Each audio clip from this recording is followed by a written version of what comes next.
Spider-Man. Oh, let's recap the Spider-Man movies, shall we, real quick? Because people go, oh, Bruce, you had those little cameos in Spider-Man. These little teeny cameos.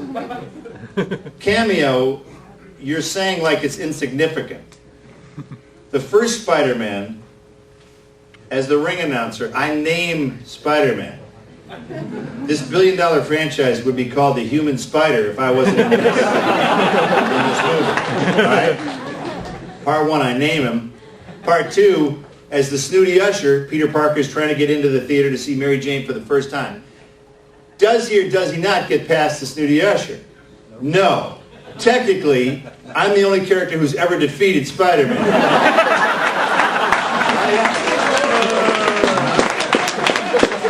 Yeah, that's right. Part 3, Spider-Man comes to me for help as the French maitre d'.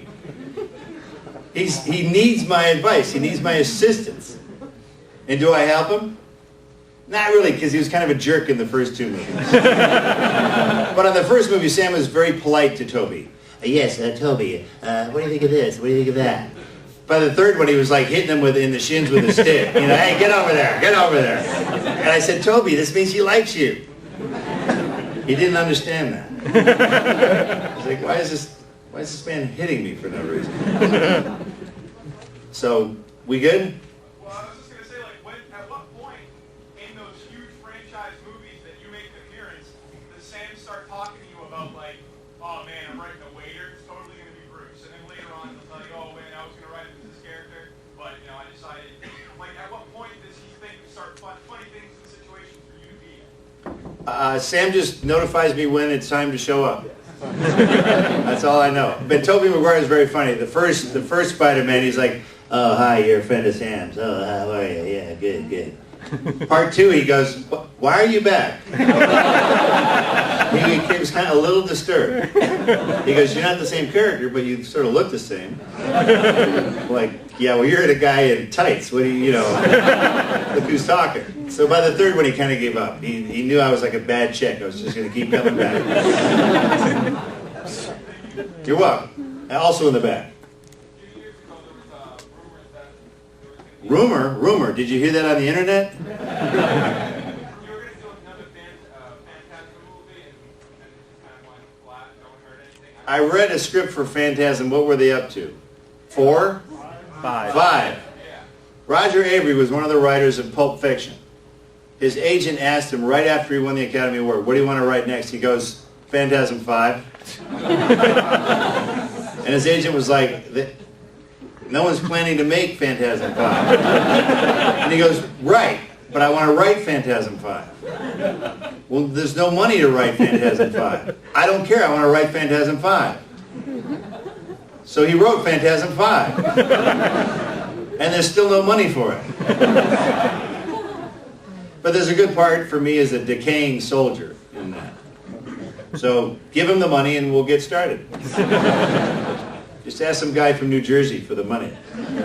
He can talk to his entrepreneur friends. Maniac Cop 2. Financed basically by the...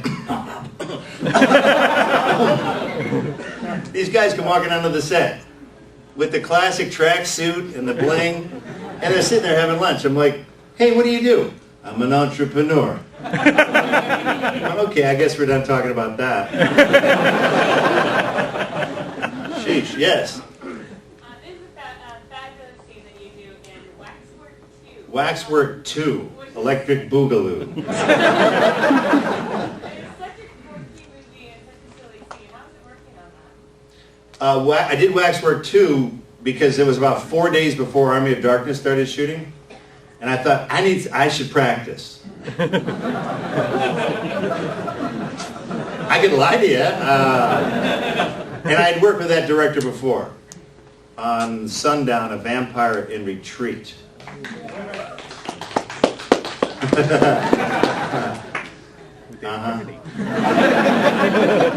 Yeah, you probably have Man with the Screaming Brain, too. You people who clap. Yes, over here. Thank you for standing up so we can see who's asking these questions. Yeah. It seems like you have great chemistry with the other actors on Burn Notice. I was wondering what it's like for you working with those guys. It's hell. No, they're good. They're sort of known, you know, we're all mature actors. We're all like 40 and up. And we don't give a crap about stuff that doesn't matter anymore. You're not really listening to me, are you? It's like being on the Jay Leno show. No matter what you answer, he's just going to the next card. But sorry, sir, go ahead. I was also wondering if you've ever gone into a set where your fellow actors have been fans of Actors don't get all googly like that. No, I mean like if you work with a younger actor, say like Toby McGuire, but obviously not him, who wasn't Yeah, he didn't really know who I was. And one day, no one will know who he is. Because you know how it works in Hollywood. There's 5 phases of being an actor. Phase 1, who's Bruce Campbell? Phase 2, get me Bruce Campbell. Phase 3, get me a Bruce Campbell type. Phase 4, get me a young Bruce Campbell. Phase 5, who is Bruce Campbell?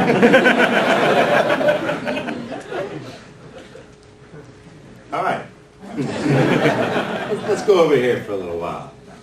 This side bores me. Yes. How is it working on the woods with Lucky McKee? Working on the woods with Lucky McKee. Lucky's a weirdo.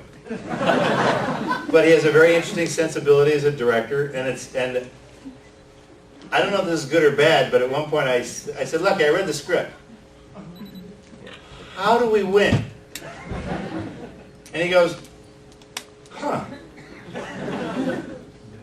And that's why the movie is what it is. After I saw the movie, I went, how did they win? Because normally with a horror movie, you have rules. You say the 3 words, you stab the guy in the heart. You know, there's ways to kill a vampire. There's, you know, zombies, you run away from them.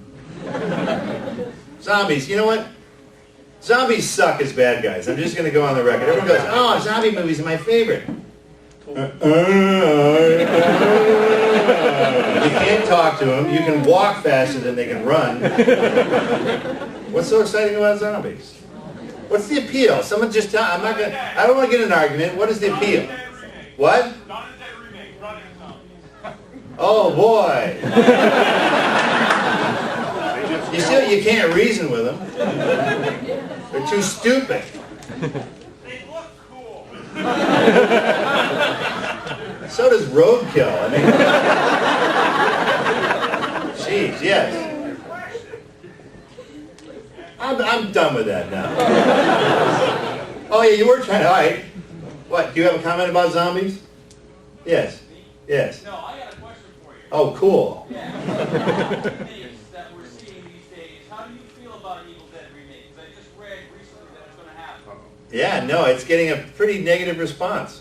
I mean, do you really think that there's any need for it? No. Like Last House on the Left, I went to see that and I thought it was a waste of celluloid. The problem is, I agree with everything you're saying.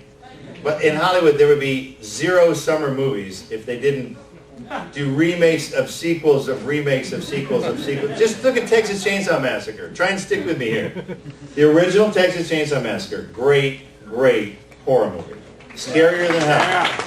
Scariest, that movie freaked me out for days. The opening sequence with the bodies wrapped around tombstones with these strange photographs. It was bizarre and disturbing.